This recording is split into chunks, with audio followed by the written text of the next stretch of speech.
ভাই ও বোনেরা, আপনি কি কখনো এমন কোনো মানুষকে দেখেছেন যার মৃত্যু এত ভয়ানক ছিল যে উপস্থিত সবাই কেঁদে উঠেছিল?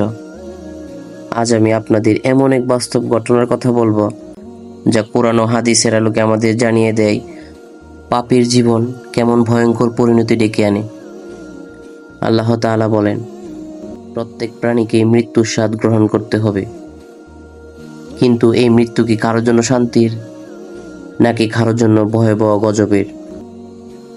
হারিস নামক একজন লোক ছিল, যে মুসলিম ঘরে জন্ম নিয়েছিল, কিন্তু ছোটবেলা থেকেই সে নামাজ, কোরআন আর দিন থেকে দূরে ছিল।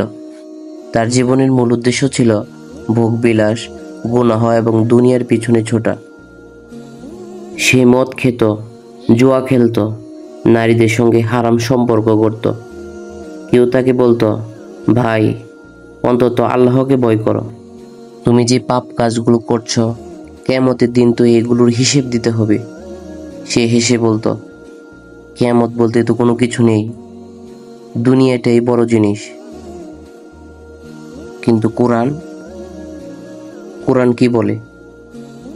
তারা দুনিয়ার জীবনকে পছন্দ করে আখিরাতের তুলনায়। এক রাতে হারিস হঠাৎ বুকে প্রচণ্ড ব্যথা অনুভব করে। তার চোখ লাল হয়ে যায়, ঠোঁট শুকিয়ে যায়। ডাক্তার এসে বলে তার হার্ট অ্যাটাক হয়েছে।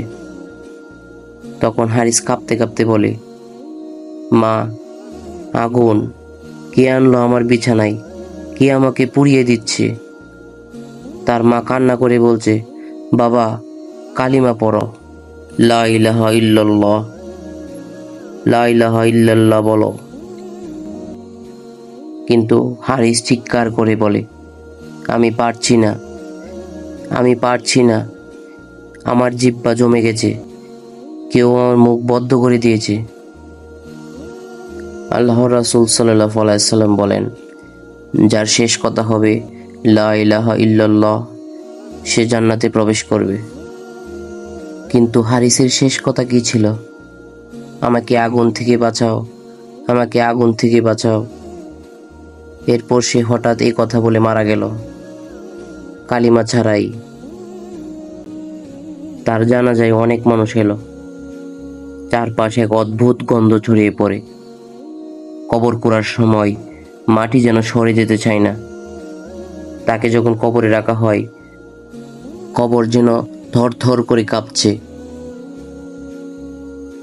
রাসূল সাল্লাল্লাহু আলাইহি সাল্লাম বলেন, কাফির ও পাপীর ব্যক্তির কবর এত সংকুচিত হয় যে তার পাঁজরের হাড়গুলো একে অপরের মধ্যে ঢুকে যায়। একবার কয়েকজন বুজুর্গ স্বপ্ন দেখেন, হারিস কবরের আগুনে জ্বলছে। সে বলছে, আমাকে সাপ বিচ্ছু দিয়ে কামড়ানো হচ্ছে, আগুনের বিছানায় শুয়ে আছি, কেউ আমাকে সাহায্য করছে না। রাসূল সাল্লাল্লাহু আলাইহি সাল্লাম বলেছিলেন, যখন কোনো পাপী মারা যায়, তখন তার রূহকে কালো রঙের ফেরেশতা ধরে, যার হাতে থাকে আগুনের পোড়ানো কাপড়।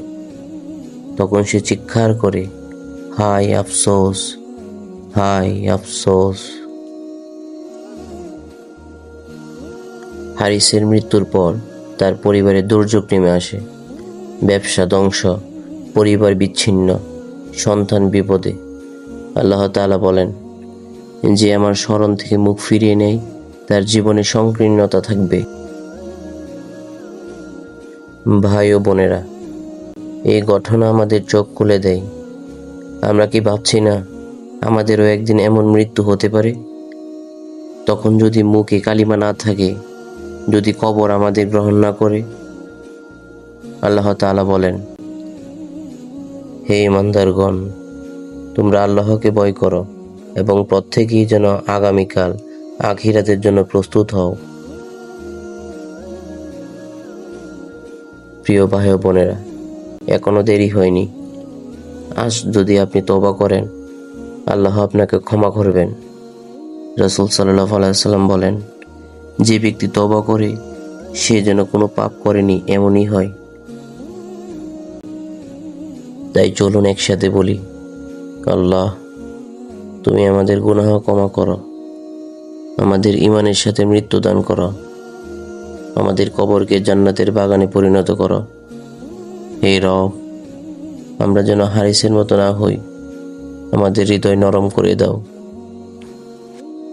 ভাই ও বোনেরা, হারিসের কাহিনী শুধু গল্প নয়, এটা আমাদের জন্য একটা আয়না।